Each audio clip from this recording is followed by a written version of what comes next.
병원비보다 더 무서운 게 간병비라는 말 들어보셨나요?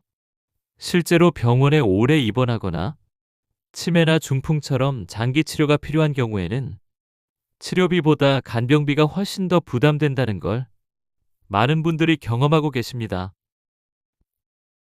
그렇다면 간병비는 얼마나 들까요? 일반적으로 병원 간병인을 쓰면 하루 평균 15만 원이 드는데 한 달로 계산하면 450만 원이나 됩니다.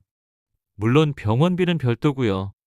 만약 6개월 이상 입원하게 되면 2천만 원이 넘는 돈이 간병비로만 사용되는 셈입니다. 치매처럼 회복이 어려운 질병의 경우 간병 기간이 수년 이상 지속되기도 합니다.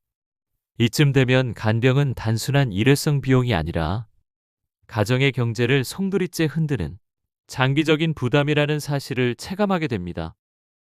그렇다면 누가 이 간병을 책임지게 될까요? 대부분 가족 몫이 되겠죠. 하지만 가족 구성원이 직접 간병을 맡게 되면 직장을 그만두거나 개인적인 생활을 포기해야 할 수도 있습니다. 설사 가족 간 번갈아가며 돌보더라도 체력적, 정신적 부담이 상당하고 때론 가족 사이에 갈등까지 생기기도 합니다. 두 번째 방법은 간병인을 고용하는 것입니다. 하지만 앞서 말씀드린 것처럼 하루 15만 원씩 매일 드는 비용은 상상 이상입니다. 갑작스럽게 간병이 필요한 상황에서 이 비용을 감당하기란 정말 어렵습니다. 그럼 정부에서 운영하는 장기요양보험은 어떨까요? 국민건강보험에 가입한 사람이라면 65세 이상이거나 노인성 질환이 있을 경우 장기요양 등급을 받아 요양 서비스를 지원받을 수 있습니다.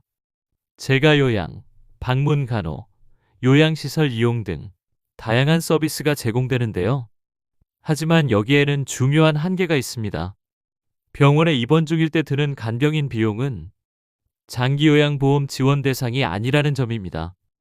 즉, 병원에서 간병인을 써야 할 때는 개인이 전액 부담해야 한다는 거죠. 그렇다면 민간보험으로 대비할 수 있을까요? 최근에는 간병 관련 민간보험이 많이 출시되고 있습니다. 치매, 파킨슨병, 중풍 등 특정 질환 진단 시 매월 일정 금액을 지급하거나 입원 중 간병인을 고용할 경우 하루 5만 원에서 10만 원 정도의 간병비를 보장해주는 상품도 있습니다. 특히 실손의료보험의 특약 형태로 가입할 수 있는 간병비 보장형 상품이 주목받고 있는데요. 하지만 주의하셔야 할 점도 있습니다. 첫째, 가입 가능한 나이가 제한됩니다. 대부분 70세 이상은 가입이 어렵거나 불가능합니다. 둘째, 보험료가 비쌉니다. 나이가 많거나 기존 질환이 있는 경우 보험료가 월 수십만 원대까지 올라갈 수 있습니다. 셋째, 보장 기간과 보장 금액에 한계가 있습니다. 예를 들어 간병비를 매월 지급해도 최대 3년, 5년까지만 보장되기도 하죠. 그래서 많은 전문가들은 이렇게 조언합니다. 간병비로 생각보다 많은 돈이 들기 때문에 지금부터라도 간병 대비 자금을 따로 준비해야 합니다. 간병은 누구에게나 올 수 있습니다. 건강하던 사람도 예기치 못한 사고나 질병으로 순식간에 일상이 바뀔 수 있죠. 그때가 되어 준비하려면 이미 늦을 수 있습니다. 간병이 필요한 상황은 몸이 아픈 당사자에게도 힘들지만 돌보는 가족에게도 큰 부담이 됩니다. 정서적인 피로는 물론이고 시간과 돈, 그리고 감정까지 소모되기 때문입니다. 그래서 이제는 내가 아플 때 누가 나를 돌봐줄 수 있을까? 이 질문을 스스로에게 던져봐야 합니다. 가족에게 맡기고 싶지 않다면 어떤 제도를 활용할 수 있나? 간병비를 위해 얼마나 모아야 하나? 이런 질문들에 대해 지금부터라도 차근차근 고민하고 준비해 나가는 것이 필요합니다.